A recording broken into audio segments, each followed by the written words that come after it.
Hi friends, காலைல நம்ம ரேஷ்மா சாப்பாடு சாப்பிட்ட பிறகு நான் என்ன பண்ணிகிட்டு இருந்தேன்னா, ரோஸ் பூத்து இருந்ததுங்க, அதை கட் பண்ணி வந்துட்டு அதோட முல்லைப்பூவை வச்சு நான் வந்து இந்த மதுரையெல்லாம் பார்த்திங்கன்னா ஒரு செண்டு மாதிரி ரெடி பண்ணுவாங்க, அது மாதிரி அவளுக்கு வந்து வச்சு விட்ட பிறகு அவள் வந்து என்ன செஞ்சாலும் தொட்டு பார்த்துட்டு என்னை திட்டினா. ஒரு ஃபோட்டோவை எடுத்து அவகிட்ட காமிச்சேனோ இல்லையோ, என் தலையில் என்னம்மா இப்படி பண்ணுறீங்க நீங்கள், நான் வச்சுட்டு போடி அப்படி சொல்லி வச்சு அனுப்பிச்சிட்டேங்க.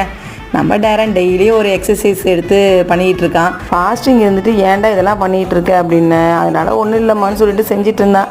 நானும் காஃபி குடிச்சிட்டு பின்னாடி பார்த்திங்கன்னா ஒரே சத்தமாக இருக்குதுன்னு பார்த்தா எல்லா மயிலும் வந்து நிறைய வந்து நின்றுட்டு இருந்தது. ஏன் திடீர்னு மயிலாம் வந்து நம்ம டேரன் சொன்ன அரிசி எடுத்து போட்டோமா அப்படின்னா, அடுத்ததான் கிச்சன்லாம் க்ளீன் பண்ணிவிட்டு காலிஃப்ளவர் தான் வேணும்னு சொல்லிட்டாங்க டேரன். அதனால் காலிஃப்ளவர் தான் ஃப்ரை பண்ணுறதுக்காக எல்லாம் விரட்டி வச்சுட்டேன். அடுத்து பாத்திரத்தையும் டிஷ் வாஷரில் போட்டுட்டு கையில் துவைக்கிற வேண்டிய துணியெல்லாம் துவைச்சி காய போட்டேங்க. இந்த ஸ்க்ரப்பர்லாம் போடாமல் இருந்தேன்னா அதையும் போட்டுட்டு போய் குளிச்சுட்டு வந்து ப்ரேயர் பண்ணிட்டு சாப்பிட உட்காந்தாச்சுங்க. வீடியோ பிடிச்சிருந்தா லைக் பண்ணு.